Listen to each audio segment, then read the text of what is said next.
Episode 1 Mumbai, शाम का वक्त, हिल्स कैफे। एक लड़की अपनी दोस्त नताशा के साथ बैठी कॉफी पी रही थी। उसके चेहरे पर एक लंबी सी मुस्कान थी, जिससे यह अंदाजा लगाया जा सकता था कि वह कितनी दिलचस्प बातें कर रही थी। तभी उसका फोन बजा। उसने देखा कि उसके बॉयफ्रेंड आरव जोशी का कॉल है। वो नताशा से "एक्सक्यूज मी" कहकर साइड में गई और कॉल पिक की। दूसरी तरफ से आवाज आया, आज शाम जोशी कंपनी की एक छोटी सी पार्टी है जिसमें तुम्हें इनवाइट किया गया है। इस पर आया मुस्कुराते हुए बोली, ठीक है, मैं आ जाऊंगी। कहते हुए उसने कॉल कट कर दिया। फिर वह नताशा के पास आई। नताशा ने उससे पूछा, कौन था? आया बोली, आरव था। बोल रहा था कि आज शाम कंपनी में एक पार्टी है और मुझे इनवाइट किया गया है। कहते हुए वह वापस से कुर्सी पर बैठ गई। लेकिन अगले ही पल नताशा बोली, आया, तुझे नहीं लगता आरव तेरी बहन सुनैना के साथ है? वो तुझे चीट कर रहा है?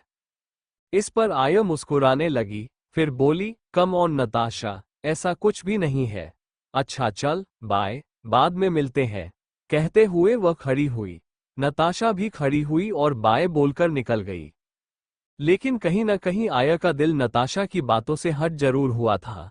उसे शक जरूर था कि उसका बॉयफ्रेंड और उसकी सौतेली बहन सुनैना उसे चीट कर रहे हैं। ये है आया खन्ना।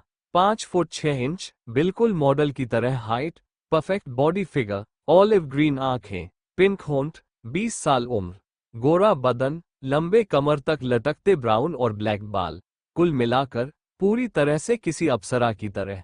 ये थी तो इतनी खूबसूरत, लेकिन उसकी जिंदगी उसकी सौतेली माँ आरती, सौतेली बहन सुनैना और सना ने बर्बाद कर रखी थी।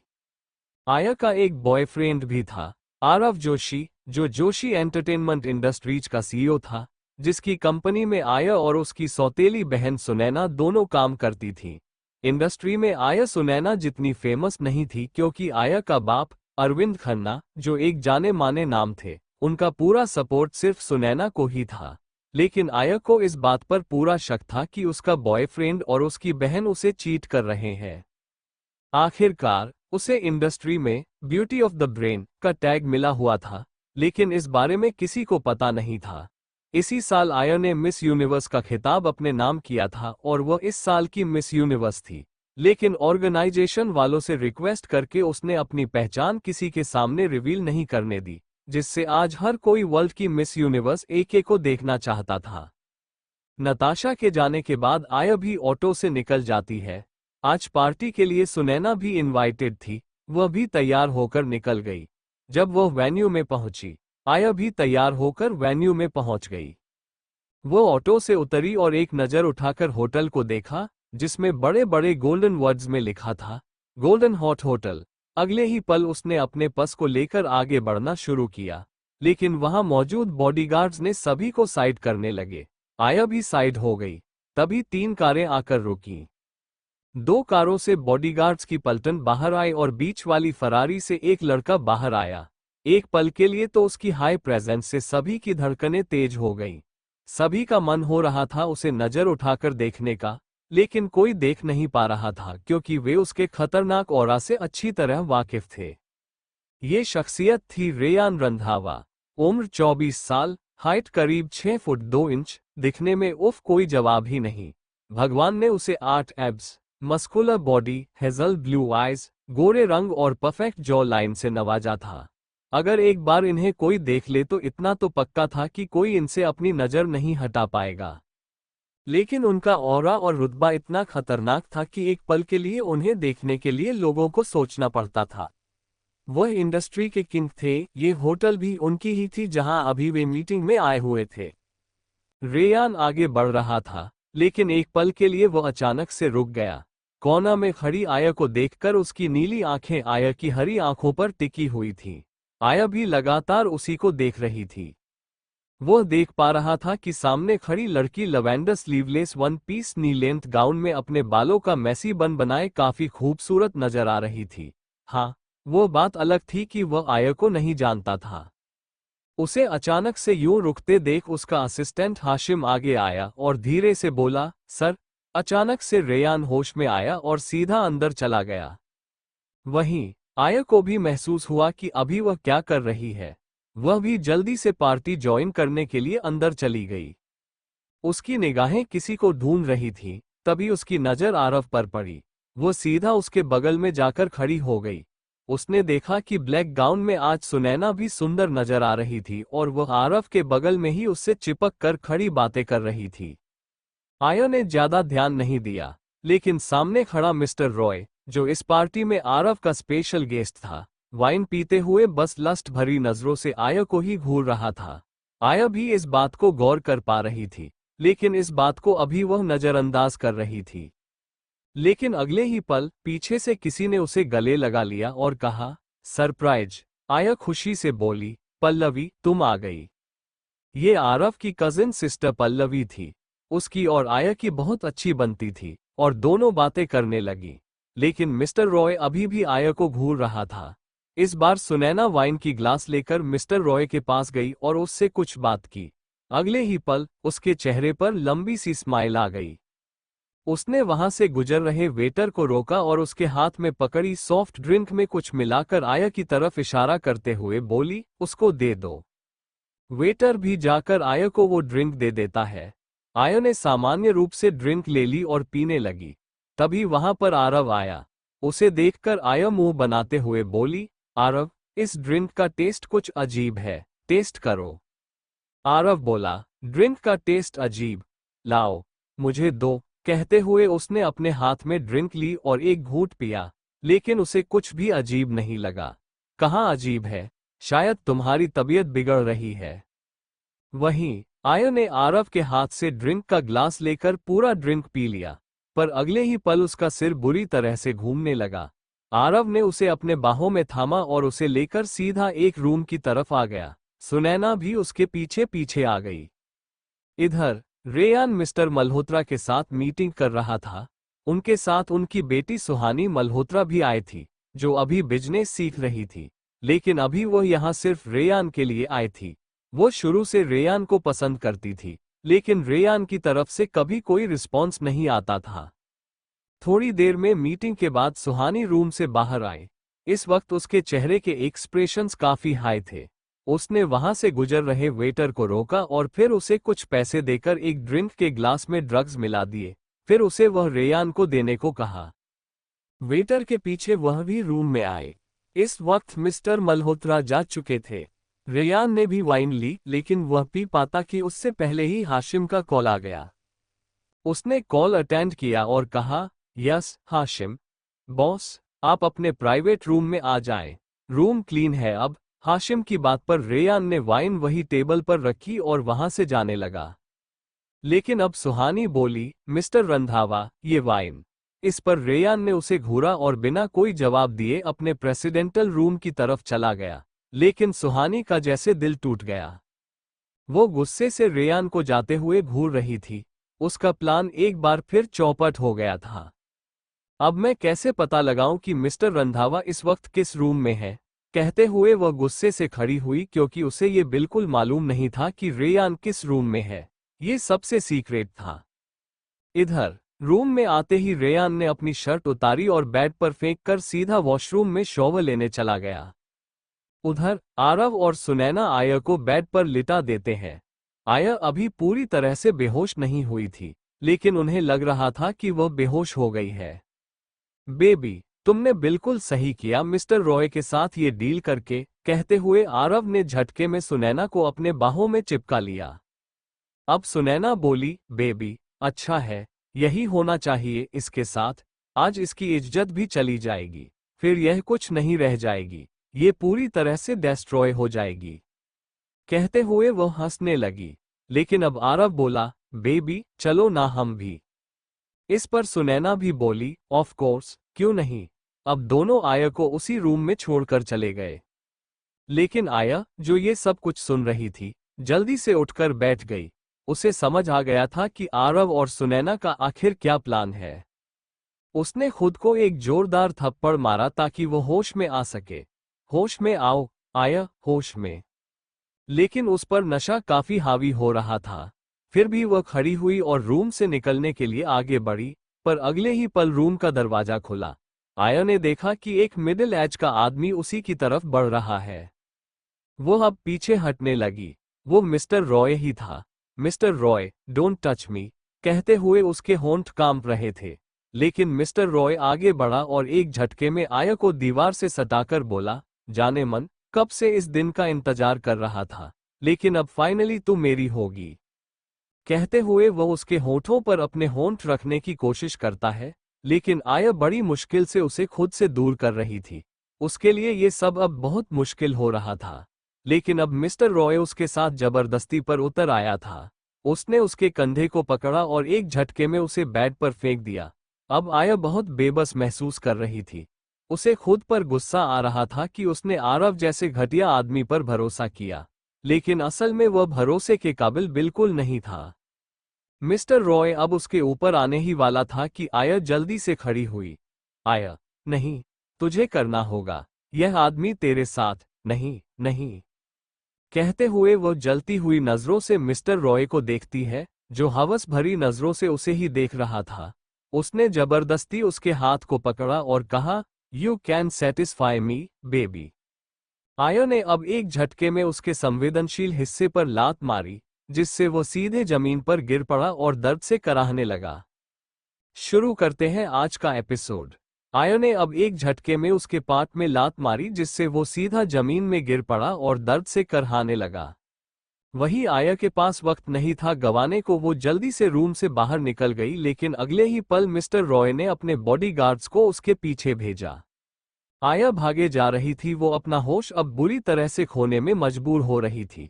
तभी उसे सामने एक रूम का डोर ओपन दिखा। वो जानती तो नहीं थी कि ये रूम है किसका, लेकिन रूम का दरवाजा खुला होना इस वक्त उसके लिए किसी मिरेकल का काम कर रहा था। वो जल्दी से बिना सोचे समझे रूम के अंदर इंटर हो गई और रूम का डोर अंदर से लॉक कर ली, लेकिन अगले ही पल उसके कानों में बॉडीगार्ड्स की आवाज पड़ी, अंडरस्को, मिस्टर रॉय तो अब हमें छोड़ेंगे नहीं, पता है ये कहाँ चली गई। कहते हुए वो वहां से निकल गए। वहीं उनके जाते ही आया ने एक चैन की सांस ली और रूम की चारों तरफ देखने लगी। ये रूम देखने की से ही मालूम पड़ रहा था कि ये एक प्रेसिडेंटल स्वीट है। आया के कानों में वॉशरूम से पानी के गिरने की आवाजें भी आ रही थी। वो भले ही अपना होश खो रही थी, लेकिन अब उसे लग रहा था कि उसे यहां से चले जाना चाहिए, वरना वो कोई बड़ी मुसीबत में पड़ जाएगी। यही सोचकर वो दरवाजे की तरफ बढ़ने लगा, लेकिन अगले ही पल वॉशरूम का डोर ओपन होने की आवाज उसके कानों में पड़ी। वो पलट कर देखी तो सामने हद से ज्यादा हॉट लड़का कमर में सिर्फ टोवेल लपेटे खड़ा था। उसके बॉडी से पानी की बूंदें गिर रही थी, जो उसके 8 एब्स मस्क्यूलर बॉडी में और ज्यादा हॉट लग रहा था। आया का तो गला ही सूखने लगा, लेकिन वही उस लड़के ने जैसे ही आया को देखा, उसकी भाव गुस्से से आपस में जुड़ गई किसी लड़की को अपने रूम में देखकर। वो लड़का एक एक कदम आया की तरफ आगे बढ़ते हुए बोला, अंडरस्को, हाउ डेयर यू, तुम्हारी हिम्मत कैसे हुई मेरे रूम में आने की, वो भी मेरे बिना परमिशन के। इस पर आया, जो नासमझी से उस लड़के को देख रही थी जैसे उसे कुछ समझ में ही नहीं आता हो। उस लड़के की नजर भी आया पर एक पल के लिए टिक गई। जब आयरा की तरफ से कोई जवाब नहीं आया, बल्कि वो अपने पंजों में बल हुई और उसके कंधों में अपने हाथ रखते हुए बेहद धीमी लेकिन माधोसी भरी आवाज में बोली, अंडरस्को, I need your, please help me. उसकी बातों में एक अलग ही नशा था। वो बढ़ते वक्त के साथ खुद का कंट्रोल खाते जा रही थी। वही उस लड़के की कानों में जैसे हो आया के कहे शब्द पड़े, उसकी नजर एकदम से उसके पूरे जिस्म में टिक सी गई। वही आया ने अब गर्मी से तड़पते हुए अपने कपड़े अपने जिस्म से अलग करने शुरू कर दिए थे, जिसे देख एक पल के लिए उस लड़के की मुठिया आपस में कस गई। जब शिकार खुद शिकारी ढूंढ ले तो उस शिकार को कभी इनकार नहीं करना चाहिए।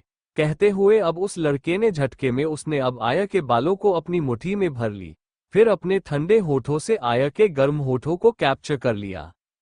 अगले ही पल आयरा को भी एक अलग सा सुकून मिल रहा था। वो नशे में थी, जिस वजह से सब उसके खोपड़ी के ऊपर से गुजर रहा था, लेकिन हर एक चीज उसे काफी रिलीफ महसूस करा रहा था। उसने भी अपने हाथ उस लड़के के बालों में चलाने लगी। वक्त के साथ उनका नशा उनके चरम सीमा में था और कुछ ही देर में दोनों बेड में एक दूसरे में उलझे हुए थे। ऐसे ही रात के 4 बजे थक कर रेयान आया को अपने ऊपर लेकर सो गया। लेकिन ये रात आयरा के लिए बिल्कुल अंधेरी और काली रात साबित होने वाली थी, कि जिससे शायद वो खुद अनजान थी। नेक्स्ट डे फोन कॉल की रिंग से उस लड़के की आंख खुली। उसने फोन की स्क्रीन में फ्लैश हो रहे नाम को देखा। उसने कॉल पिक किया। उधर से तुरंत आवाज आए, अंडरस्को बॉस। इससे आगे वो कुछ बोल पाता कि वो लड़का अपने बगल में लेटी आया को देखा जो बेखबर सो रही थी। फिर बोला, अंडरस्को क्या बकवास करनी है करो। इस पर कोई दबी हुई आवाज में बोला, अंडरस्को बॉस आप कब तक ऑफिस आ रहे हैं। अब उस लड़के ने कोई जवाब नहीं दिया और कॉल डिस्कनेक्ट कर दिया। फिर वो उठा और अपनी पंत पहनकर सीधा वॉशरूम के अंदर घुस गया।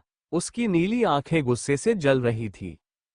थोड़ी देर में वॉशरूम से बाहर आ गया। फिर अपने कपड़े पहनकर नाइट स्टैंड से वॉलेट फोन लेकर अपने पॉकेट में डाला। फिर वो एक नजर आया को देखा, अंडरस्को सॉरी, लेकिन इसे एक गलती समझकर भूल जाना, कहते हुए वो निकल गया। लगभग 2 घंटे बाद आया की आंख खुली। उसे उसकी बॉडी में काफी पेन फील हो रहा था। वो घिरे घिरे उठकर बैठी और बेड के हेड रेस्ट से अपने सर को टिकाकर घिरे से आंखें मूंद ली। उसने अपने सर को पकड़ा, अंडरस्को अहम मेरा सर, कहते हुए एकदम 2 मिनट तक लगभग वो शांत हो गई। लेकिन 2 मिनट बाद जब उसने अपनी आंखें खोली तो उसके सामने उसका खुद का जिस्म था, बिना कपड़ों का। उसे रात की भी सारी बातें घिरे घिरे सब याद आ गई। उसके आंखों के किनारों से आंसू छलक गए। वो रो रही थी। उसने आज अपनी वर्जिनिटी एक अनजान इंसान के साथ खो दी थी, जिसे उसने आज पहली बार तो देखा ही था बल्कि उसके बारे में कुछ जानती भी नहीं थी कि आखिर वो आदमी था कौन। उसे उस लड़के का चेहरा तक याद नहीं आ रहा था, क्योंकि कल रात वो बहुत ज्यादा नशे में थी। लेकिन उसके दिमाग में काफी जोर देने पर उसके सामने उस लड़के के पीठ में बनी एक टैटू याद आ रही थी, लेकिन उससे ज्यादा कुछ भी नहीं। सब लोग एक जैसे क्यों होते हैं? क्यों सब एक जैसे होते हैं? एक इंसान के हाथों से मैं बचकर निकली तो दूसरे इंसान ने भी मेरे साथ वही कर दिया। मेरे साथ जबरदस्ती हुई है, जबरदस्ती, कहते हुए वो बेतहाशा रोए जा रही थी। थोड़ी देर के बाद उसने बड़े ही मुश्किल से खुद को संभाला। फिर कपड़े पहनकर वहां से निकल गई। वो ऑटो में थी और उसके आंखों से झरने की तरह आंसू बह रहे थे। ऑटो ड्राइवर को जब ये बात हद से पार लगी तो वो बोला, अंडरस्को मैडम आप काहे रो रही हैं? का होवल है, कोई बात है का? इस पर आयो उसकी तरफ देखी, फिर घेरे से अपनी नाक पोंछते हुए बोली, अंडरस्को अंकल दुनिया में ऐसे लोग क्यों होते हैं जिन्हें सिर्फ अपनी खुशी की पड़ी होती है, दूसरों को वो नजर उठाकर देखते भी नहीं है। इस पर ऑटो वाला पहले तो अपने बाल खुजते हुए कुछ सेकंड आया को देखा, फिर बोला, अंडरस्को देखो बिटिया, ई दुनिया में न जो शुद्ध बनकर रहा है वो हमेशा सब कुछ खोया है, इसलिए शुद्ध बनकर रहने से अच्छा है थोड़ा टेढ़ा बन जाओ ताकि तुम्हारे भी फायदा और दुनिया वालन को भी समझ में आया कछु। इस पर आया अब अपने आंसू पोंछ बोली, अंडरस्को और जब दर्द देने वाले अपने हो तो। इस पर ऑटो वाला मुस्कुराते हुए बोला, अंडरस्को देखो बिटिया, दर्द अपने ही देते हैं क्योंकि बाहर वलन के पास इतना वक्त नहीं है किसी के बारे में सोचना का, इसलिए दर्द में ध्यान नहीं देना चाहिए बल्कि दर्द देने वाला में ध्यान देना चाहिए। समझ में आया? शुक्रिया अंकल, आया बोली। कुछ ही देर में ऑटो खन्ना विला के आगे रुकी। आयर ऑटो से निकली, फिर से चली गई। अंडरस्को बड़ी दिलवाली बच्ची थी, भगवान इसके साथ सब भला करे, कहते हुए ऑटो वाले ने एक गहरी सांस की और निकल गया। वही आया सीधा रूम में आ गई। इस वक्त सुनैना ऑफिस गई थी, सना कॉलेज और आरती अरविंद के साथ घूमने गई थी। इस वजह से आया अभी घर में अकेली थी और कुछ नौकर थे। वो सीधा वॉशरूम में गई और अपने कपड़े खोल खुद को ध्यान से देखने लगी। अंडरस्को जहां तक मुझे याद है आरव ने मुझे उस रूम में छोड़ा, मैं किसी तरह वहां से निकल गई, लेकिन उसके बाद क्या हुआ कुछ याद नहीं आ रहा है। सोचते हुए उसकी भावें आपस में जुड़ने लगी और उसने अपने सिर पर हाथ रख दी। कुछ पल सोचने के बाद अब उसने गहरी सांस की, फिर खुद से ही कहा, अंडरस्को इन सब चीजों को भूल जा, आया वो तेरी भी एक गलती थी, तू नशे में थी, लेकिन अब फोकस कर। आरव और सुनैना को उन्हें नहीं पता है उन्होंने किससे पंगा लिया है, अब तो अपने पॉवर को यूज कर। कहते हुए उसने एक बहुत गहरी सांस ली। वो देख पा रही थी कि उसके बॉडी में कई जगह बाइट के निशान नजर आ रहे थे। वो अब उन्हें और नहीं देख सकती थी। वो शॉवर लेकर थोड़ी देर में बाहर आई, फिर सिंपल ट्राउजर और टी शर्ट पहनकर बेड में बेसुध सी लेट गई। अब उसका मन कहीं भी जाने को नहीं हो रहा था। उसने अपनी आंखें बंद की, लेकिन अगले ही पल उसके आंखों के सामने रात का हर एक सीन धुंधला धुंधला घूमने लगा। वो अब पेट के बल लेटी, फिर खुद को नॉर्मल करने की कोशिश करने लगी। दूसरी तरफ वो लड़का अपने कैबिन में बैठा था। उसने अपनी दो फिंगर के बीच में एक पेन को दबा रखा था और फिर चेयर के हेडरेस्ट से सर को टिकाए आंखें बंद किए था। फाइनली उसने अपनी आंखें खोली और किसी को कॉल मिलाया। फिर कॉल अटेंड होते ही वो अपनी सर्द आवाज में, अंडरस्को, कल रात मेरे रूम में एक लड़की आई थी, उसकी सारी इन्फॉर्मेशन मुझे चाहिए। फिर कॉल डिस्कनेक्ट कर दिया। अंडरस्को, सॉरी, तुम जो भी हो, मैंने गलती समझकर इसे भुलाना चाहा, लेकिन तुम मेरे इतने करीब होकर अब दूर नहीं जा सकती हो। कहते हुए उसके चेहरे में ईवल स्माइल आ गई। जोशी ग्रुप। आरव और सुनैना एक साथ आरव के कैबिन में थे। सुनैना आरव के गोद में बैठी थी। अंडरस्को, बेबी, एक बार मिस्टर रॉय से पूछूं ना, उसका एक्सपीरियंस आया के साथ कैसा रहा?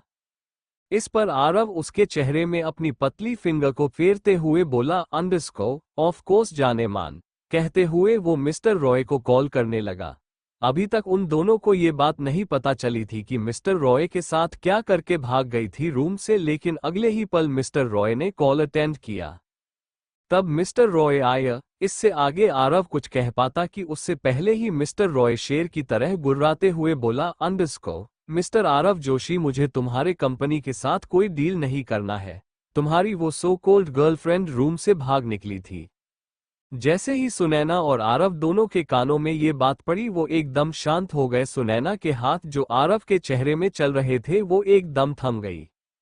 लेकिन आरव बड़े ही मुश्किल से बोला, अंडरस्को, मिस्टर रॉय, अगर आपके साथ की वो डील कैंसिल हो गई तो मेरी कंपनी की आधी शेयर्स डूब जाएगी। उसने बड़े ही शालीनता से कहा।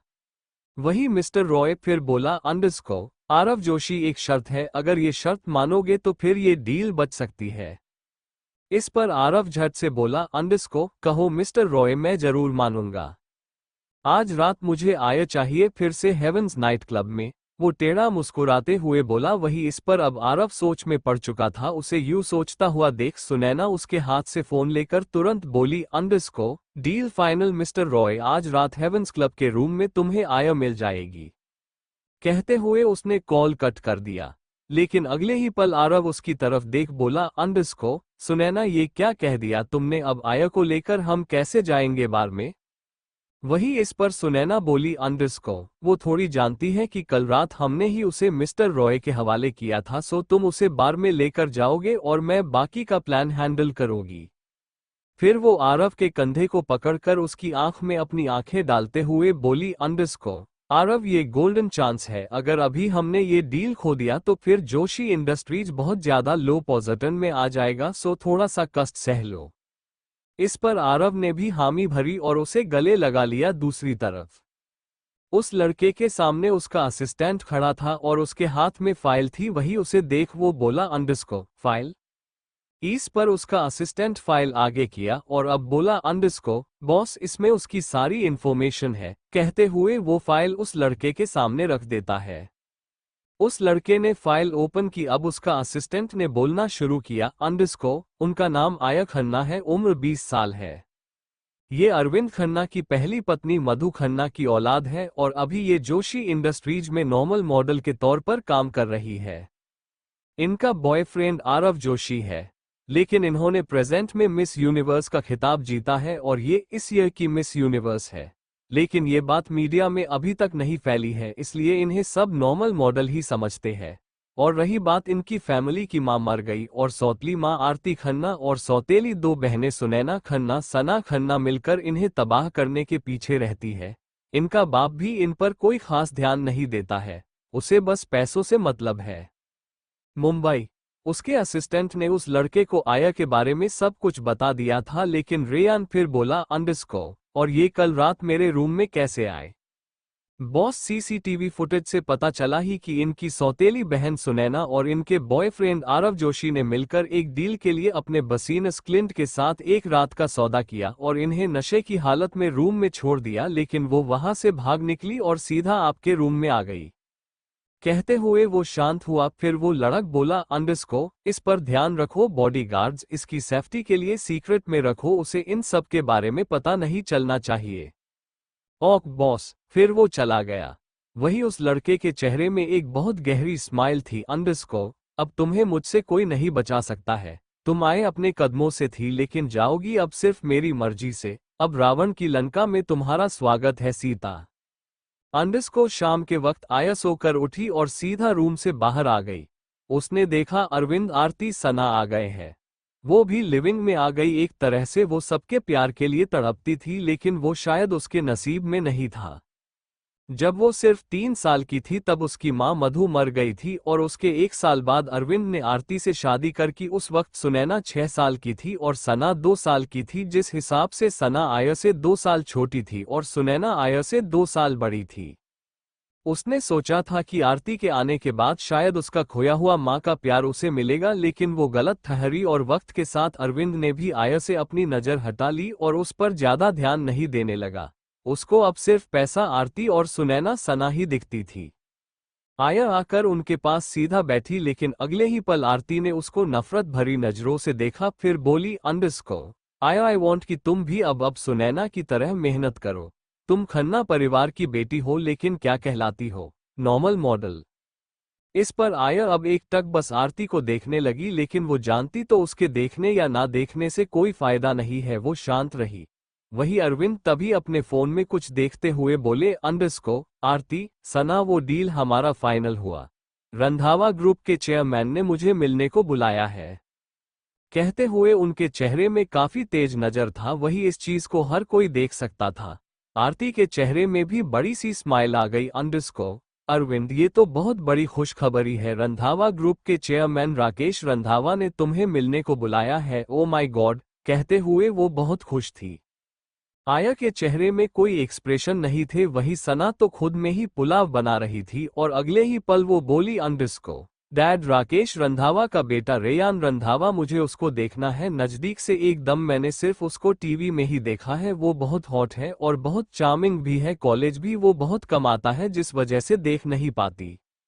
माय प्रिंसेस, वो है भी बहुत हॉट चार्मिंग। रुको ना तुम, मेरी ये डील फाइनल होने दो तब मैं तुम्हें रेयान रंधावा से मिलवाता हूँ। कहते हुए वो सना का सर सहला रहे थे लेकिन आया अब उठकर वहां से जाने लगी। तभी अरविंद उसे रोकते हुए बोले, अंडस्को आया, कल तुम मेरे साथ रंधावा पैलेस चल रही हो। ये तुम्हारी पॉपुलैरिटी के लिए अच्छा होगा। उनकी बात पर अचानक से आया रुककर उनको देखने लगी लेकिन इस वक्त अरविंद, आरती और सना सब उसको काफी शांत भाव से देख रहे थे, जैसे मानो उसका वहां जाना बहुत जरूरी हो। आया भी अब बिना कुछ कहे वापस से जाने के लिए पलटी लेकिन अगले ही पल वहां सुनैना इंटर हुई। अंडस्को किस बारे में बात कर रहे हैं आप सब? इस पर आरती ने उसको सब कुछ बता दिया। सुनैना ने भी अरविंद को कॉन्ग्रेट्स कहा लेकिन अगले ही पल उसकी नजर आया पर गई। वो उसको काफी नफरत भरी नजर से देख रही थी लेकिन आया उसकी ओर देखना ही नहीं चाहती थी। वो ऐसे ही अपना सर झुकाए थी। आया की पीठ सुनैना की तरफ थी। कुछ पल रुककर आया अपने रूम में चली गई लेकिन सुनैना को अभी भी मिस्टर रॉय से किया हुआ वादा याद था। वो भी अपने रूम में आए और आरव को कॉल करके बोली, अंडस्को आरव, शाम हो गई है, आया को खुद से मिलने हेवंस क्लब्स बुलाओ। इस पर आरव ने भी हामी भरी और कॉल कट कर दिया। इधर आया अपने रूम में थी लेकिन एक बार उसका कॉल रिंग हुआ। उसने देखा तो सामने आरव का नाम फ्लैश हो रहा था। उसने कॉल अटेंड किया तो उधर से आरव बोला, अंडस्को आया, कल पार्टी में तुम अचानक से कहाँ गायब हो गई थी? आरव का ये सवाल सुनकर अचानक से आया को लगा जैसे कोई खुद की कब्र में हाथ डाल रहा है। मतलब कोई इंसान इतना बेशर्म कैसे हो सकता था जो उससे ये सवाल पूछ रहा है कि तुम कल रात में कहाँ थी? मतलब इस वक्त आया को लग रहा था जैसे उसने आरव से ज्यादा नीच और गिरा हुआ इंसान कभी देखा ही नहीं था। उसने तो ना जाने कितनी गालियां भी दे दी इसी वक्त आरव को, लेकिन उसने खुद के इमोशन को फिर कंट्रोल किया। फिर बोली, अंडस्को मैं घर आ गई थी। इस पर आरव में कुछ पल सोचा। उसे लगा था शायद आया इस वक्त उसको बताएगी उसके इस सवाल से कि मिस्टर रॉय में उसके साथ क्या करना चाहा, लेकिन वो निकल गई। पर यहाँ ऐसा कुछ नहीं हुआ था। आया ने कुछ नहीं बताया उसको, लेकिन फिर उसे लगा शायद आया ने अपनी इज्जत की वजह से उसको कुछ नहीं बताया। उसने कहा, अंडस्को ओके वेल, आज शाम 7 बजे हेवंस नाइट क्लब आ जाना, मुझे तुमसे मिलना है। कहते हुए उसने कॉल डिस्कनेक्ट कर दिया लेकिन आया तो बस अपने फोन के स्क्रीन को ही देखते रह गई। उसने कुछ पल सोचा, फिर बोली, अंडरस्को मिस्टर आरव जोशी, मैं आऊंगी तुमसे मिलने, देखती हूं तुम और किस हद तक गिर सकते हो। कहते हुए वो सीधा चेंजिंग रूम की तरफ चेंज करने चली गई, क्योंकि अभी 7 बजने में ज्यादा वक्त नहीं था। करीब 1 घंटे बाद आया ऑटो से सीधा हेवंस नाइट क्लब के लिए निकल गई। ठीक 7 बजे वो ऑटो से वहां पहुंची और वहां इंटर हो गई, लेकिन अगले ही पल उसकी नजर सामने बार काउंटर में खड़े आरव पर पड़ी। वो सीधा उस तरफ चली गई जहां आरव ड्रिंक कर रहा था। आरव आया को तो कुछ देर तक देखता रहा। आज उसने white knee length one piece पहना हुआ था जिसमें उसकी बॉडी काफी हद तक रिवीलिंग नजर आ रही थी। वो काफी हॉट भी लग रही थी। उसने अपना सर झटका और आया के खुले कंधों में अपने दोनों हाथ रखते हुए बोला, अंडरस्को थैंक यू सो मच आया आने के लिए। कहते हुए उसने उसको गले लगा लिया। लेकिन आया एकदम खामोश रही, उसे काफी नफरत हो रही थी आरव के। बस एक एक टच से उसने आरव को खुद से दूर किया और काफी रूडली बोली, अंडरस्को क्यों बुलाया है मुझे ये बताओ। इस पर आरव पहले उसको पूरा ऊपर से नीचे तक देखा, फिर बोला, अंडरस्को बाय द वे काफी खूबसूरत लग रही हो तुम। लेकिन अगले ही पल आया फिर से उसको घूरने लगी, अंडरस्को मुझे बुलाया क्यों है ये बताओ। Come on baby let's dance. लेकिन आरव उसकी ना सुना और उसके हाथ को पकड़कर डांस फ्लो में चढ़ गया डांस करने के लिए। अचानक से आया भी हड़बड़ा गई, लेकिन अब आरव ने उसकी कमर में अपना हाथ रखा और उसके साथ डांस करने लगा। इस वक्त म्यूजिक सिस्टम ऑन था। तू हुस्न की रानी है, मैं इश्क का राजा हूं। जिसे देख के छिपते थे अब देखते हैं छिपकर। वो दौर था बचपन का, ये दौर जवानी है। लेकिन आया जितना हो सके आरव के टच से खुद को बचा रही थी। उसके बॉडी में एक अलग सी सिरहन दौड़ रही थी। लेकिन अगले ही पल आया के मुंह में पीछे से किसी ने रुमाल रख दिया और इसी के साथ वो बेहोश होने लगी। उसकी नजरें धुंधला रही थी। अब वो पूरी तरह से बेहोश हो चुकी थी और सीधा आरव के कंधों में अपने सर को रख दिया। वही आरव में एक नजर उस इंसान को देखा जिसने आया को बेहोश किया था। वो और कोई नहीं, सुनैना थी।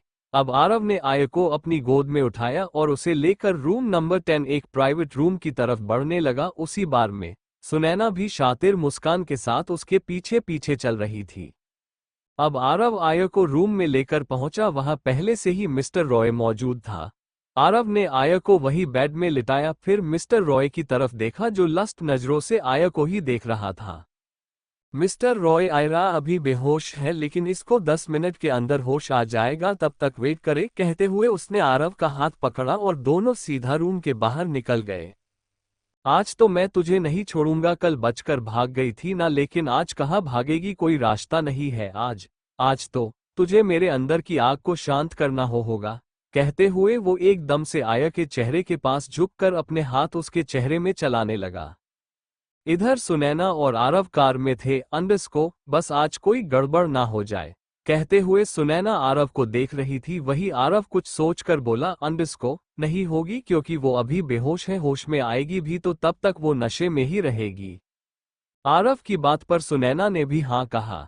इधर एक मिनट मिस्टर रॉय आया के उठने के इंतजार में गुजार रहा था और बार बार उसके चेहरे को छुए जा रहा था।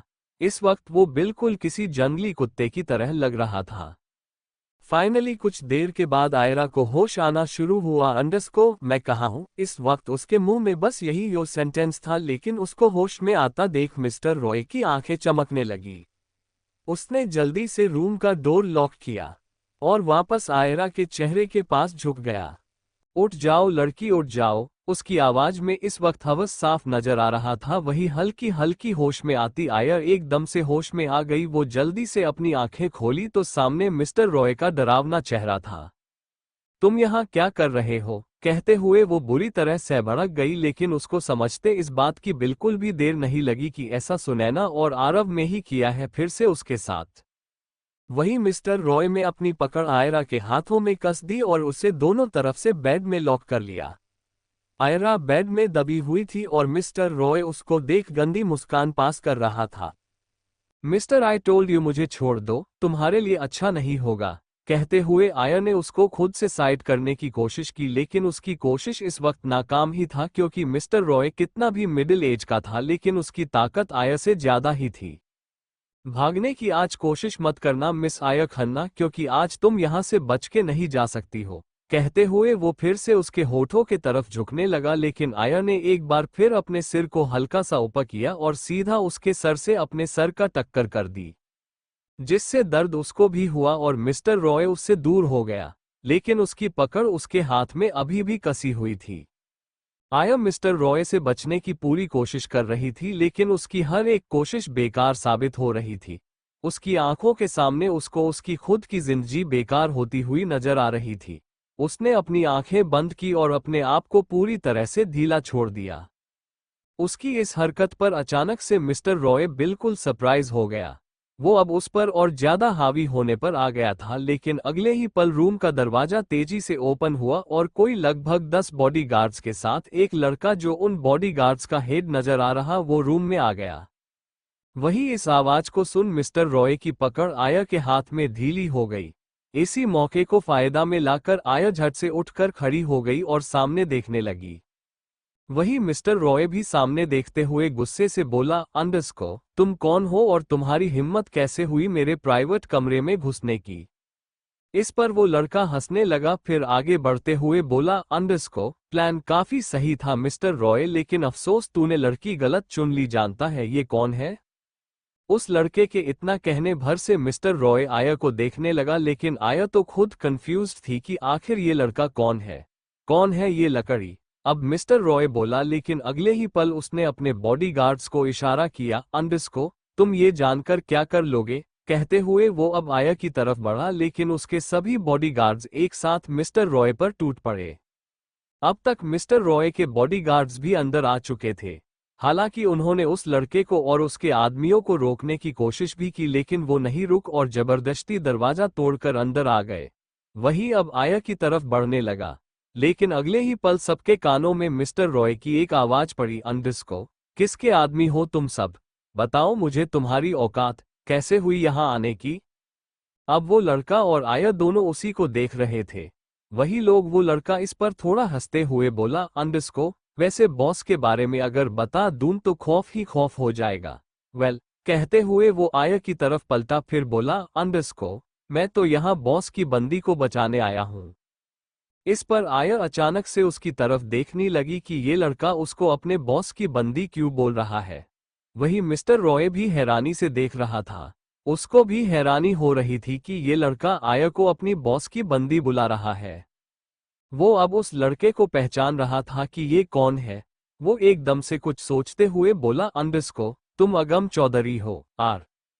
लेकिन अब वो और ज्यादा कुछ बोल पाता कि उस लड़के ने अपनी गन एकदम से निकाली और उसके पैर पर सीधा शूट करते हुए बोला, अंडरस्को, पूरी बात नहीं कहनी थी मिस्टर रॉय। अब मिस्टर रॉय दर्द से चीखते हुए बेसुध गिरा था। वही अगम के बॉडीगार्ड्स ने उसको उठा लिया और उसे लेकर चले गए, लेकिन मिस्टर रॉय के आदमी वही अधमरे पड़े थे। आया को अभी अगम से थोड़ा थोड़ा डर भी लग रहा था। वो कभी उन अधमरे पड़े आदमियों को देखती तो कभी उसको अगम मुस्कुराते हुए आया के तरफ अपना हाथ बढ़ाते हुए बोला, अंडरस्को, लो आई एम। इससे आगे वो कुछ कह पाता कि उससे पहले से आया डरी हुई आवाज में बोला, अंडरस्को, प्लीज मुझे मेरे घर छोड़ दो। अब अगम भी एकदम से चुप हो गया और अपना मुंह लटकाते हुए रूम से बाहर निकलते हुए बोला, अंडरस्को, जी आइए माम, आपको ड्रॉप कर देता हूं। इस वक्त आया डरी हुई थी, जिस वजह से वो इस बात में भी ध्यान भी नहीं दे रही थी कि वो अगम बार बार उसको बॉस की बंदी तो मैम बोल रहा था। वो सीधा क्लब के बाहर आए, लेकिन एक बात थी, उसको अगम के पास गुड वाइब्स आ रही थी, जिस वजह से वो उस अगम के साथ ही कार से निकल गई। रास्ते में अगम ने कई बार कोशिश की आया से बात करने की, लेकिन आया लगातार रात के अंधेरे को देख रही थी। उसका नशा बढ़ रहा था, लेकिन वो खुद में कंट्रोल कर रही थी। वही अगम ने सीधा उसकी घर के सामने अपनी कार रोकी। आया एक पल के लिए तो शॉक्ड हो गई कि उसके बिना बताए अगम उसको लेकर उसके घर आ गया। वो कार से बाहर आई और बोली, अंडरस्को, तुम मेरा घर कैसे जानते हो? इस पर अगम वापस से मुस्कुराया, फिर बोला, अंडरस्को, मुझे आपके बारे में सब पता है मैम। सब मतलब सब। कहते हुए उसने कार स्टार्ट की और वहां से निकल गया, लेकिन आया अभी तक सदमे में थी। वो अभी भी यही सोच रही थी कि ये लड़का कौन था और वो उसके बारे में कैसे जानता है। उसने जब ध्यान दिया तो वो थोड़ी और हैरान हो गई, वो उसको बार बार बॉस की बंदी बुला रहा था। उसके दिमाग में सबसे पहले यही बात घूमी, अंडरस्को कहीं ये आदमी उस रात वाले आदमी का आदमी तो नहीं था जो उस रात मेरे साथ था। कहते हुए उसने अपना सर पकड़ लिया, अंडरस्को, ओ गॉड। थोड़ी देर में वो सीधा रूम में आ गई। इस वक्त रात के 9 बज रहे थे। सभी लोग अपने अपने रूम में थे, इसलिए किसी को भी पता नहीं चला कि आया आ गई है। वो सीधा अपने रूम में गई और वॉशरूम में घुस गई। इधर रात के 12 बजे एक खंडर जैसे जगह में एक लड़का आराम से किंग साइज सोफे में बैठा था। उसके फिंगर्स के बीच सिगार इंटरविंट की हुई थी और एक हाथ में रेड वाइन की बोतल थी। उसके चेहरे ने एक गहरी मुस्कान थी। उसका चेहरा काफी बोल्ड नजर आ रहा था। तभी 4 बॉडीगार्ड सीधा मिस्टर रॉय उसके पैर में लाकर पटक देते हैं। मिस्टर रॉय बुरी तरह से डरा हुआ था। उसके हाथ पैर कांप रहे थे, लेकिन उसके मुंह में पट्टी बंधी हुई थी, जिस वजह से वो कुछ बोल नहीं पा रहा था। वही उस लड़के के पीछे अगम खड़ा था जिसने आया को आज मिस्टर रॉय से बचाया था। वो बोला, अंडरस्को, बॉस मैम के साथ इसने अच्छा नहीं किया, वो बहुत रो रही थी, सो इसको मौत मिलनी चाहिए। कहते हुए वो आकर सीधा मिस्टर रॉय को एक लात मार देता है, जिससे वो सीधा थोड़ा दूर जा गिरा। वही वो लड़का खड़ा हुआ, फिर एक झटके में अपने हाथ में पकड़ी वाइन की बोतल को उसके ऊपर मार दिया। अगले ही पल उसके कांच पूरी तरह से उसके शरीर में गड़ चुके थे। वो बुरी तरह से दर्द से करहा रहा था, लेकिन कुछ कह नहीं पा रहा था। उसके हाथ पैर बंधे थे। ये सही था।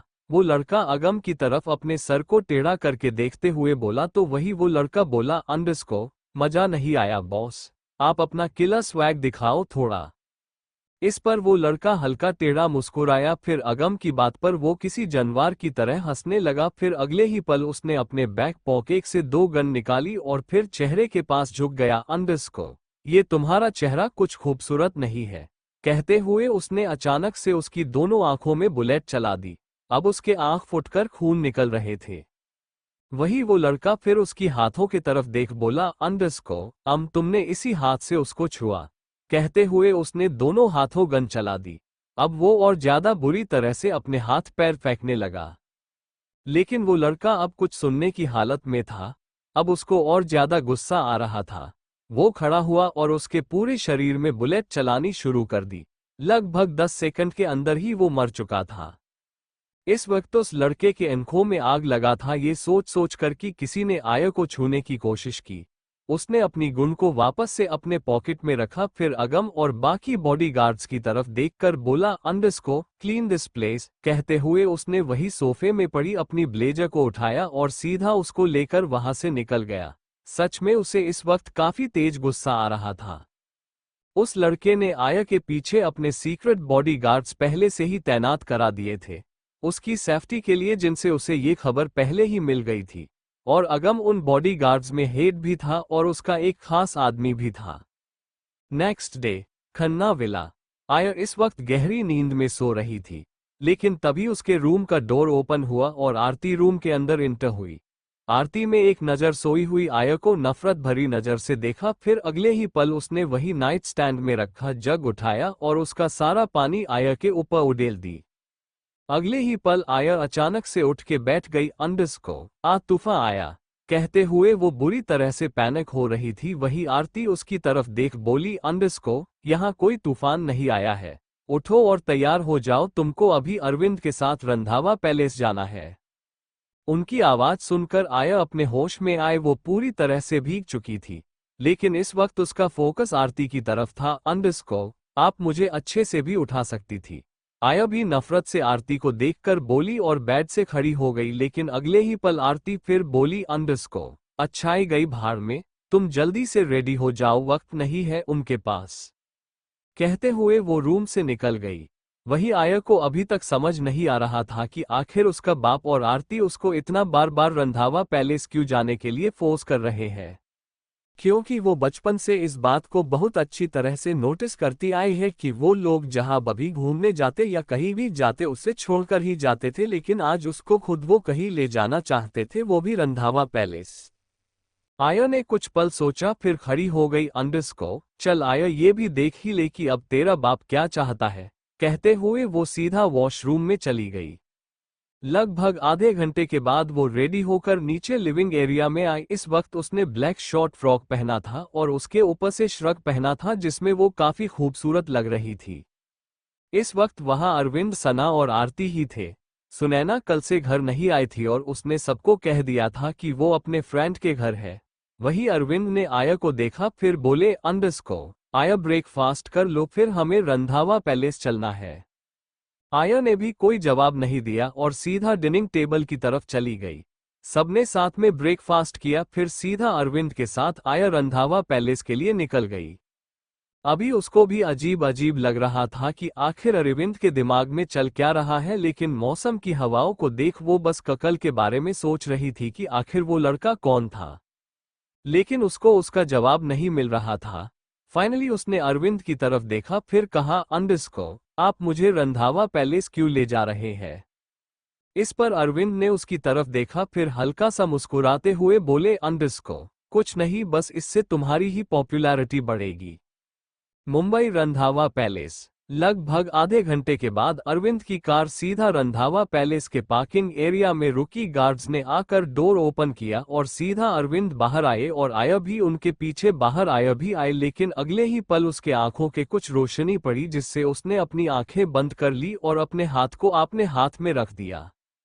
थोड़ी देर के बाद जब रोशनी कम हुई तो उसने अपने आंख से अपने हाथ को हटाया। अगले ही पल उसकी नज़र एक स्ट्रांग पर्सनालिटी में पड़ी जो अपनी कार के पास खड़ा था। उसकी पीठ आया के तरफ थे। आया उस शख्स का चेहरा नहीं देख पा रही थी, लेकिन अगले ही पल वो लड़का कार में बैठा और वहां से निकल गया, लेकिन आया बस उसको देखती ही रह गई। वो चाहकर भी पता नहीं क्यों अपनी नज़र उस पर से नहीं हटा पा रही थी। वही अरविंद भी उसको ऐसे उस आदमी को देखता देख रहे थे। वो बोले, अंडरस्को आया, क्या हुआ, चले हम? इस पर आया झटके ने उनकी तरफ पलटी, फिर बोली, अंडरस्को ये आदमी कौन था? इस पर अरविंद उसी ओर देखते हुए बोले, जिस तरफ से अभी अभी कार निकला था। अंडरस्को ये इस घर का बड़ा बेटा और राकेश रंधावा का बड़ा बेटा रेयान रंधावा है। आया ने भी अब कुछ पल सोचा और अरविंद के साथ पैलेस के अंदर चली गई। उसकी धड़कनें काफी तेज थी कि आखिर ये हो क्या रहा है, अरविंद उसको यहाँ लेकर क्यों आया है। वो सीधा अरविंद के साथ लिविंग एरिया में गई। वो देख पा रही थी कि यहाँ बड़े बुजुर्ग बैठे थे। एक औरत जिनकी उम्र यही कुछ 45 साल नजर आ रही थी, लेकिन उनका खानदानी तेज ही कुछ और था। वो काफी खूबसूरत नजर आ रही थी। उनका नाम सानिया रंधावा है। वही उनके बगल में एक आदमी बैठे थे जिनकी उम्र यही कुछ 48 के आसपास नजर आ रही थी। वो काफी हद तक कमाल के लग रहे थे। वो थे राकेश रंधावा, सानिया जी के पति और रंधावा इंडस्ट्रीज के चेयरमैन। और सबसे हेड चेयर में एक और औरत बैठी थी जिनकी उम्र 64 साल के आसपास थी, लेकिन अभी भी वो जवान नजर आ रही थी। वो है माया रंधावा। ये थी राकेश जी की माँ। उनके बगल में एक 67 के लगभग के आदमी बैठे थे। वो भी काफी कमाल के लग रहे थे। वो है रणविजय रंधावा। इन्होंने अब काम से छुट्टी ले ली है और अपनी बीवी माया जी के साथ सुख ले रहे हैं। ये है राकेश जी के पति। अरविंद ने सबको नमस्ते कहा, फिर उन्होंने आया की तरफ देख कहा, अंडरस्को आया, जाओ सबके पैर छुओ और सबका आशीर्वाद लो। आया को ये सुनकर काफी हैरानी हुई। वो तो यही सोच रही थी कि जिस आदमी ने आज तक किसी के पैर छूकर आशीर्वाद नहीं लेने को कहा और आज इनके आशीर्वाद को लेने का रहा था, लेकिन आया ऐसे सबके बीच में अरविंद की बात को नहीं टाल सकती थी। वो गई और एक एक कर सबके पैर छूकर सबका आशीर्वाद लेने लगी। सभी मुस्कुराते हुए उसको आशीर्वाद दे रहे थे। आया भी स्माइल करने लगी। वही सानिया जी अब अरविंद को देख बोली, अंडरस्को आओ अरविंद, बैठो, खड़े क्यों हो वहां? जी मैम, कहते हुए अरविंद गया और वही सोफे में बैठ गया। इस वक्त चेहरे में बहुत बड़ी स्माइल थी। वही आया भी अब उसके बगल में बैठी। अरविंद ने एक नजर आया को देखा, फिर सो सब की तरफ देखकर बोला, अंडरस्को ये आया है मेरी और मधु की बेटी। इस पर सानिया जी खड़ी हुई, फिर वो आया के सर में हाथ फेरते हुए बोली, अंडरस्को काफी प्यारी बच्ची है, बिल्कुल मधु की तरह।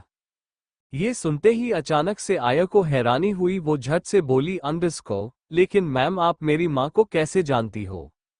आया के इस सवाल से सानिया जी मुस्कुराते हुए बोली, अंडरस्को बताऊंगी, सब बताऊंगी, फिलहाल तुम इन सब से मिलो। कहते हुए वो सबकी तरफ पलटी, फिर सबकी तरफ इशारा करते हुए बोली, अंडरस्को, ये राकेश जी है, मेरे हस्बैंड, माँ है, और ये बाबा है, मतलब मेरे सास ससुर और तुम्हारे दादा दादी, एंड तुम मुझे माँ बुलाओगी तो मुझे ज्यादा अच्छा लगेगा, और राकेश को पापा, क्योंकि ये माम वर्ड में कुछ अपनापन नहीं लगत है, लेकिन तुम तो मेरी अपनी हो ना, राइट? कहते हुए वो वापस से आया की तरफ देखने लगी, लेकिन आया उनकी हर एक बात को सुन बहुत ज्यादा हैरान पर हैरान हुए जा रही थी। उसके मन में हजार सवाल चल रहे थे, लेकिन वो कुछ पाती कि अब माया जी बोली, अंडरस्को, आया बच्चे आप अभी क्या कर रही हो?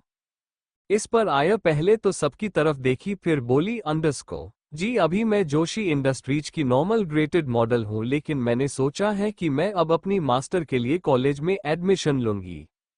इस पर माया जी फिर बोली, अंडरस्को मतलब तुम्हारे पढ़ाई अभी पेंडिंग में है ना?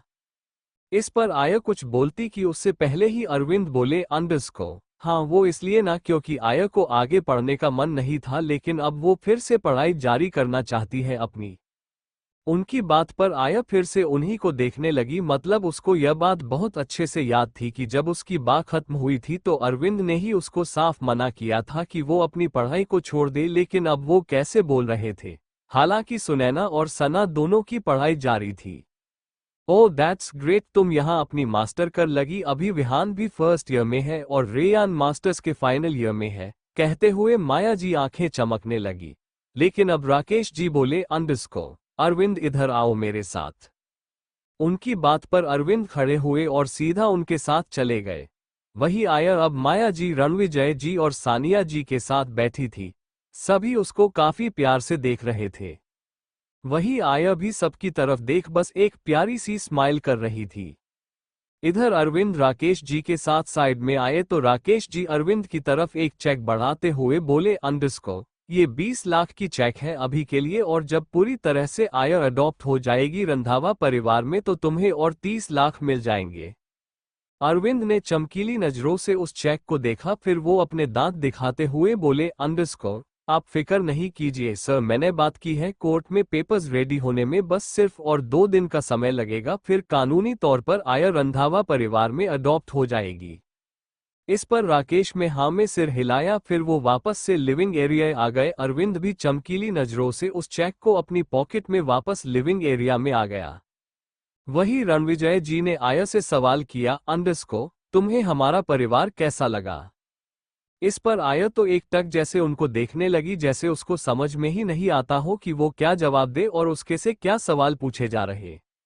लेकिन उसने कुछ सोचा और कहा, अंडरस्को आपका परिवार बहुत अच्छा है, यहाँ देखकर मुझे लग रहा है जैसे यहाँ सब कोई सबसे प्यार करता है, किसी तरह का कोई भेदभाव नहीं है। कहते हुए उसका पूरा इशारा सिर्फ अरविंद पे था। अरविंद भी उसकी बात को बहुत अच्छे तरह से उसकी बातों का मतलब समझ पा रहे थे। लेकिन अगले ही पल सामिया बोली, अंडरस्को तब तो अच्छी बात है, तुम्हारे यहाँ हमारे साथ हमारी बेटी बनकर रहने में कोई दिक्कत नहीं होगी।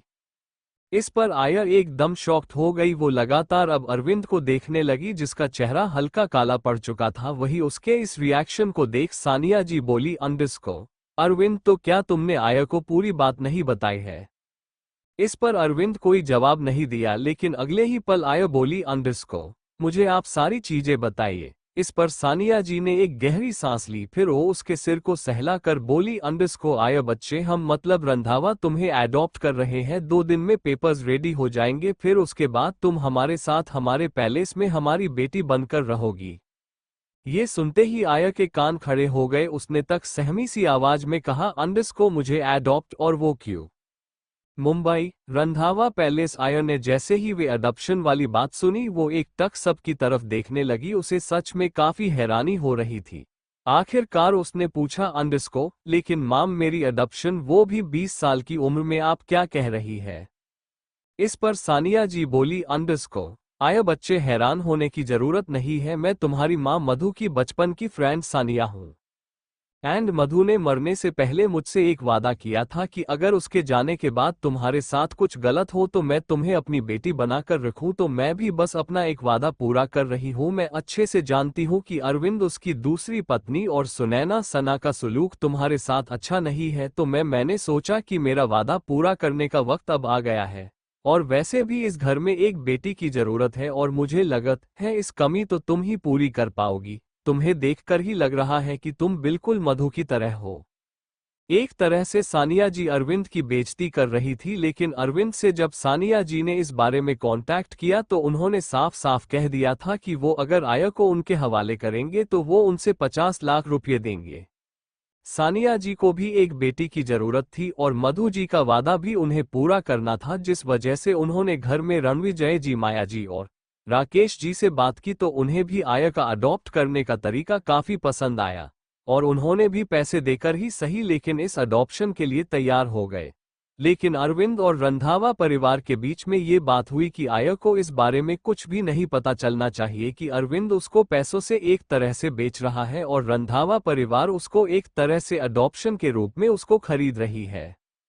अरविंद एकदम शांत बैठा था कि तभी उसके कानों में आया की आवाज पड़ी, अंडरस्को डैड, क्या ये सच है? मैं रंधावा फैमिली में एडॉप्ट हो रही हूँ। इस पर अरविंद ने तो कुछ देर तक सोचा, फिर अगले ही पल उसके कान के पास झुककर कुछ बोला और सीधा खड़ा होकर आया को देखने लगा, जिसकी इस वक्त एकदम डरी हुई नजर अरविंद पर तो अरविंद के चेहरे में गहरी स्माइल थी। वही आया सीधा सोफे से खड़ा होकर पैलेस से बाहर जाते हुए एकदम बेरुखी आवाज में बोली, अंडरस्को जी ठीक है, मैं तैयार हूँ एडॉप्शन के लिए। कहते हुए वो सीधा पैलेस के बाहर निकल गई, लेकिन सभी घरवाले उसको ऐसे जाता देख रहे थे। अरविंद को भी गुस्सा भी आ रहा था, लेकिन वो खिसियाते हुए बोले, अंडरस्को मैम, थोड़ा सा वो शौक हो गई, ये सब सुनकर आप फिक्र नहीं करे। कोई बात नहीं अरविंद, बस 2 दिनों के बाद तुम आया को लेकर सीधा पैलेस हो आ जाना, मैं वकील को यही बुला लूंगा। राकेश जी बोले तो अरविंद भी हाँ बोलकर बाहर निकल गए। अरविंद बाहर आया तो उसने देखा आया कार की बोनेट से टिक कर खड़ी है और उसके आंखों से आंसू बह रहे हैं। उसकी आंखें बुरी तरह से लाल हैं, लेकिन अरविंद को उसको देखकर कोई फर्क नहीं पड़ा। वो सीधा आकर कार में बैठा, फिर वो आया को एकदम सख्त आवाज में बोले, अंडरस्को आया कार में बैठो। आया भी कार में एक अपने आंखों में आंसू लिए बैठी। वो बस एक चीज देख पा रही थी कि अरविंद के भाव इस वक्त उस पर थोड़े नॉर्मल थे। अरविंद की कार मुंबई की सड़कों में चल रही थी। आया ने कुछ पल तक अरविंद के चेहरे को देखा, फिर बोली, अंडरस्को आपने जो कहा वो सच है? इस पर अरविंद आया की तरफ देखे, फिर हल्का सा हंसते हुए बोले, अंडरस्को आया मेरे बच्चे, अब तुम्हें इस बात में ध्यान देना चाहिए कि तुम दुनिया के सबसे अमीर घराने की बेटी बनने जा रही हो। लेकिन ये सुनते ही आया की मुठिया गुस्से से आपस में भींच गई। उसने कहा, अंडरस्को डैड, मैं आपसे जो पूछ रही हूँ उसका जवाब दीजिए, क्या आपने जो कहा वो सच है? इस पर अब अरविंद ने एक गहरी सांस ली, फिर टेढ़ा मुस्कुराते हुए बोले, अंडरस्को हाँ सच है, बिल्कुल सच है। तुम्हारी माँ का कातिल उसी घर में है और वो कोई और नहीं बल्कि राकेश रंधावा है। ये सुनते ही एक बार और आया की मुट्ठी आपस में भींच गई। उसने नफरत भरी नजर से एक बार राकेश जी का चेहरा याद किया, फिर अरविंद से बोली, अंडरस्को तो आपने पुलिस में आज तक उनकी कंप्लेन क्यों नहीं की? इस पर अब अचानक से अरविंद में कार में ब्रेक लगाया, फिर वो आया की तरफ एकदम शांति से देखते हुए बोले, अंडरस्को आया, आई नो तुम्हें मेरी बात यकीन करने में दिक्कत हो रही है, क्योंकि मधु के जाने के बाद मैंने तुम्हारे साथ कुछ भी अच्छा नहीं किया है, लेकिन मैं जो कह रहा हूं वो सच है। राकेश रंधावा ने ही मधु को मारा है। मैं उससे बदला लेना चाहता था, लेकिन उनकी पौवा के सामने पुलिस या गवर्नमेंट भी कुछ नहीं है, तुम अच्छी तरह से जानती हो। इसलिए मैंने इस दिन का इंतजार किया और अब तुम उस घर में जाओगी, वहां की बेटी बनकर, और मधु की मौत का बदला लोगी और साथ ही उन्हें तबाह भी करोगी। कहते हुए उन्होंने आया को देखा, फिर उसकी तरफ अपने हाथ बढ़ाते हुए बोले, अंडरस्को बोलो, करोगी ना, लोगी ना तुम राकेश की मौत का बदला? इस वक्त आया अरविंद की सारी बातें बहुत गहराई से सुन रही थी। उसने कुछ पल सोचा, फिर सीधे उसके हाथ में अपनी हाथ रख दी और फिर बोली, अंडरस्को मैं प्रॉमिस करती हूं मैं मॉम का बदला जरूर लूंगी। ये सुनते ही अरविंद के चेहरे में एक गहरी मुस्कान आ गई। उसने मन में ही कहा, अंडरस्को अफसोस आया, एक बार और तुम हमारा शिकार हो गई। अब उन्होंने कार दोबारा से स्टार्ट की। वही पूरी रास्ते आया के दिमाग में बस एक ही बात चल रही थी, जो उससे अभी अभी अरविंद ने कहा था। लगभग आधे घंटे के बाद अरविंद की कार खन्ना विला के पार्किंग एरिया में रुकी। आया कार से बाहर आई और सीधा विला के अंदर चली गई। वही अरविंद भी अंदर आया, लेकिन लिविंग एरिया में आते ही आरती उनका हाथ पकड़कर खिंच के रूम में ले गई। फिर बोली, अंडरस्को अरविंद मानी आया, इस पर अरविंद हल्का शैतानी मुस्कुराते हुए बोले, अंडरस्को यस। आरती मान गई आयर एंड अब वो वहां जाने से कभी नहीं मना कर सकती है क्योंकि उसको लगत है मधु को राकेश रंधावा ने मारा है, लेकिन असलियत यूएफएफएफ उसको नहीं पता है। कहते हुए उन्होंने वो चेक निकाली जो राकेश ने उनको दी थी, उसको आरती के हाथ में थमा दी। फिर बोले, अंडरस्को ये 20 लाख के चेक है, 2 दिनों के बाद 30 लाख के और मिलेंगे। कहते हुए वो हंसने लगे, वही आरती भी हंस रही थी। हाँ, ये बात सच थी कि राकेश जी ने मधु जी को नहीं मारा था, बल्कि अरविंद आया से झूठ कह रहे हैं कि राकेश ने मधु को मारा है, क्योंकि उनको पता था जब तक वो कोई स्ट्रांग रीजन आया को रंधावा पैलेस आने की नहीं देते हैं तब तक आया रंधावा पैलेस आने के लिए यहाँ रहने के लिए कभी नहीं मानेगी। इसलिए उन्होंने सिर्फ उससे झूठ कहा, वरना बाकी की असलियत तो यही थी जो रंधावा फैमिली ने आया के सामने बात रखी थी। रात के वक्त रंधावा पैलेस में सभी लोग इस वक्त डिनिंग टेबल में डिनर कर रहे थे। इस वक्त रेयान और विहान भी डिनर कर रहे थे। रेयान एंड विहान, हमन अपने लिए बेटी चुन ली है, अब 2 दिनों के बाद हम उसको एडॉप्ट भी कर लेंगे पेपर बनने के बाद, अचानक से सामिया जी खाते हुए बोली। वही इस पर विहान खुशी से उछलते हुए बोला, अंडरस्को ओ माय गॉड, कौन है वो लड़की जो हमारे घर में आएगी? मॉम आप सच कह रही है मॉम? सच में विहान की बातों में इस वक्त काफी ज्यादा एक्साइटमेंट थी, लेकिन उसके इस एक्साइटमेंट से भरे रिएक्शन में हर कोई उसको घूर कर देख रहा था, लेकिन रेयान को तो जैसे कोई फर्क ही नहीं पड़ा इस बात से, सो बिल्कुल शांत खामोश रहा। इधर वही आया अपने रूम में थी और बेड में बैठी कुछ सोच रही थी, लेकिन अगले ही पल उसके रूम का डोर ओपन हुआ और गुस्से में सुनैना रूम में इंटर हुई। आया की नजर उस पर गई, वो नफरत भरी नजर से उसको देख रही थी, लेकिन सुनैना भी आगे बढ़ी और बड़े ही शांत से बोली, अंडरस्को आया तुम्हारा कोई कांटेक्ट हुआ है क्या मिस्टर रॉय के साथ? इस पर आया पहले तो उसको देखने लगी, लेकिन फिर वो बिल्कुल शांति से बोली, अंडरस्को नहीं, मेरा उससे कोई कांटेक्ट नहीं हुआ है। सुनैना भी अपने पैर पटकते हुए रूम से बाहर निकल गई।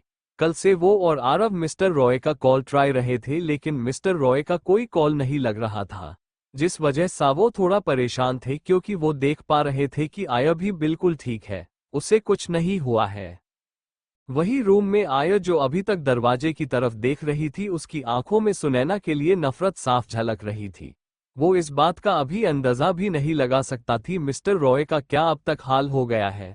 उसने कुछ पल तक सोचा, फिर सीधा किसी को कॉल मिला दिया। अगले ही पल कॉल की दूसरी तरफ से नताशा बोली, अंडरस्को यस माय मिस यूनिव। इससे आगे वो कुछ कह पाती कि आया उसको चुप कराते हुए एकदम से बोली, अंडरस्को चुप चुप, एकदम चुप, जानती हो ना दीवारों के भी कान होते हैं। अच्छा बाबा चुप, चल बता क्या बात है, नताशा बोली। तो वही आया ने अब उसको एक एक सारी बात बता दी, जिसे सुन एक पल के लिए तो नताशा भी शॉक हो गई। वो एकदम से बोली, अंडरस्को मतलब तेरे साथ इतना सब कुछ हो गया है, आरव और सुनैना ने इतना कुछ किया तेरे साथ, फिर अब तू रंधावा पैलेस जा रही है हमेशा रहने, वो भी राकेश रंधावा से बदला लेने। ओ माय गॉड, बहुत टिपिकल है यार। इस पर आया ने भी हाँ में सर हिलाया। उसकी जिंदगी में अब तक एक नताशा ही थी जिसके साथ वो अपनी हर एक बात शेयर करती थी और उस पर भरोसा करती थी। वही नताशा अब बोली, अंडरस्को तो पहले तुमने अब क्या करने का सोचा है, आरव से बदला लेने का या उस अजनबी शख्स का पता लगाने का या फिर रंधावा से बदला लेने का? नताशा के इस सवाल में अचानक से आया एकदम सोच में पड़ गई। मतलब उसे सच में समझ नहीं आ रहा था कि अब वो क्या करेगी। आज उसका ब्यूटी ऑफ द ब्रेन भी काम नहीं कर रहा था। उसने कहा, अंडरस्को देखती हूँ, कहते हुए उसने कॉल कट कर दिया और सीधा बेड में लेट गई। उसकी आंखें खुली थी और वो लगातार सिर्फ सीलिंग को देख रही थी और कुछ सोच रही थी। ऐसे ही 2 दिन गुजर गए। आज आया को वापस से अरविंद के साथ रंधावा पैलेस जाना था, जिस वजह से वो रेडी हो गई थी। वो अपने साथ अपने पर्स में अपने सारे जरूरी चीजों को ले लिया था, क्योंकि वो जानती थी कि शायद वो वापस यहाँ नहीं आ पाए। ब्रेकफास्ट के बाद वो सीधा रंधावा पैलेस के लिए अरविंद के साथ निकल गई। वो कार में बिल्कुल शांत थी। वही लगभग आधे घंटे के बाद कार रंधावा पैलेस के पार्किंग एरिया में रुकी। आया कार से बाहर आए और अरविंद भी उसके साथ बाहर आए। उन्होंने आया के हाथ को पकड़ा, फिर उसे पैलेस के अंदर चलने का इशारा किया। आया भी एक नजर अपने हाथ में देखी जहां अरविंद ने उसके हाथ को पकड़ा था। दोनों लिविंग एरिया में पहुंचे। इस वक्त लिविंग एरिया में राकेश जी, सामिया की माया जी और रणविजय जी थे और उनके साथ वकील थे जिनके हाथ में सारे अडॉप्शन के पेपर्स थे। आया और अरविंद आगे बढ़े। आया में सबको देखा, वही समिया जी आगे आए और आया के कंधे को पकड़कर अपने साथ ले आए। फिर वो उसके गाल में अपने हाथ को रखते हुए बोली, अंडरस्को, आया बेटे बताओ कैसी हो तुम। इस पर आया ने अपने इमोशन बिल्कुल कड़ा ही रखा और कहा, अंडरस्को जी मैं ठीक हूँ। वही राकेश जी वकील की तरफ देखते हुए बोले, अंडरस्को वकील साहब ये है आया खन्ना जिसे आज हम एडॉप्ट कर रहे हैं। वकील ने भी आया की तरफ देखा, फिर बोले, अंडरस्को वैसे मैं इतने केसेस देखता हूं लेकिन वे सबसे यूनिक है कि आप सब एक 20 साल की लड़की को अडॉप्ट कर रहे हैं, ये मेरी जिंदगी का यादगार केस रहेगा। कहते हुए वो हल्का सा मुस्कुराए, वही बाकी घरवाले भी मुस्कुराने लगे। अब वकील ने पेपर को सबके तरफ बढ़ाया और सारे टर्म्स एंड कंडीशन में आया की साइन, फिर न्यू पेरेंट में राकेश जी और समिया जी का साइन, फिर ओल्ड पेरेंट्स के अरविंद का साइन लिया। फिर सारी डॉक्यूमेंट्स रेडी करके बोले, अंडरस्को ठीक है, अब अडॉप्शन के पेपर मैं अप्लाई कर दूंगा, कुछ दिनों में कोर्ट से भी पक्का परमिशन मिल जाएगा। लेकिन अब मिस आया आप यही रंधावा पैलेस में रहेंगी क्योंकि कानूनी तौर पर आप अब इस घर की सदस्य हो गई है। लेकिन एक टर्म्स इसमें ऐसे हैं कि अगर आया चाहे तो वो अपने रियल परिवार के पास लौट सकती है, लेकिन इसमें कोई जोर जबरदस्ती नहीं की जाएगी। कहते हुए वो पेपर्स लेकर निकल गए। वही सामिया जी और माया जी तो इतना ज्यादा खुश थी जिसका कोई कहना नहीं कि उनके घर में उनकी बेटी आ गई। वो दोनों आया के पास आए, फिर उसे अपने साथ ले जाते हुए बोली, अंडरस्को चलो आया हम तुम्हें तुम्हारा रूम दिखाते हैं, काफी थक गई होगी, तुम आराम कर लेना अभी। आया भी बिना कुछ बोले उनके साथ चली गई। वही अरविंद ने राकेश जी से बाकी 30 लाख का चेक लिया और निकल गए।